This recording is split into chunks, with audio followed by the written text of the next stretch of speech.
डोंबिवली ते नवी मुंबई हे अंतर आता अवघ्या 15 मिनिटांमध्ये पार करता येणार आहे। फ्रीवेच्या धर्तीवर उभारण्यात येत असलेल्या नवी मुंबई ते डोंबिवली ऐरोली काटई मुक्त मार्गामुळे वाहतुकीची कोंडी सुटणार आहे। तर MMRDAचा हा महत्त्वाचा प्रकल्प आहे।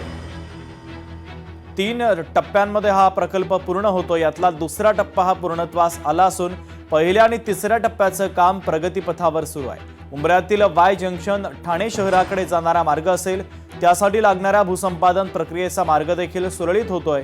याचा पाठपुरावा सातत्याने करणारे खासदार डॉक्टर श्रीकांत शिंदे या महत्त्वाकांक्षी प्रकल्पाकडे लक्ष देत आहेत। दरम्यान याचा आढावा घेतलाय लोकशाही मराठीचे प्रतिनिधी मनीष गांगुर्डे यांनी। पाहूया। डोंबिवली नवी मुंबईला जोडला जाणारा उन्नत असा महामार्ग फ्रीवेची निर्मिती आता अंतिम टप्प्यात आलेली आपल्याला बघायला मिळते। एकंदरीत 3 टप्प्यांमध्ये हे काम सुरू होतं आणि त्यामुळे दुसऱ्या टप्प्याचं जे काम आहे ते आता पूर्णपणे झालेलं आहे। मात्र पहिला टप्पा आणि तिसऱ्या टप्प्याचं जे काम आहे ते देखील आता प्रगतीपथावरती आहे आणि त्यामुळेच हा महामार्ग अतिशय महत्त्वाचा महामार्ग हा मानला जातो।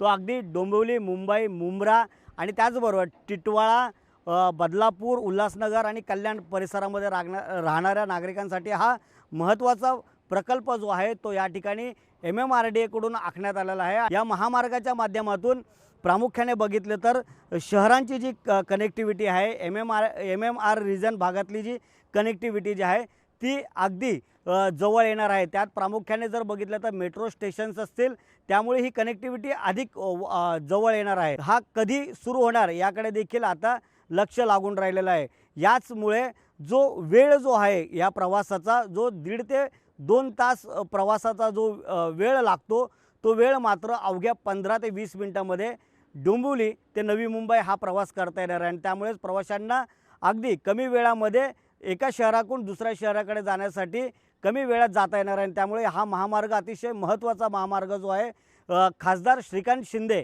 यांच्या माध्यमातून हा प्रकल्प जो आहे तो पुढे घेऊन गेला जात आहे। त्याचबरोबर ठाण्याच्या दिशेने जी काही भूसंपादनची जी प्रक्रिया आहे ती देखील आता प्रगतीपथावरती आहे।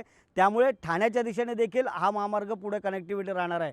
त्यामुळे हा संपूर्ण जो MMR रिजनचा जो भाग आहे तो एकमेकांना या महामार्गाच्या माध्यमातून जोडला जाणार आहे।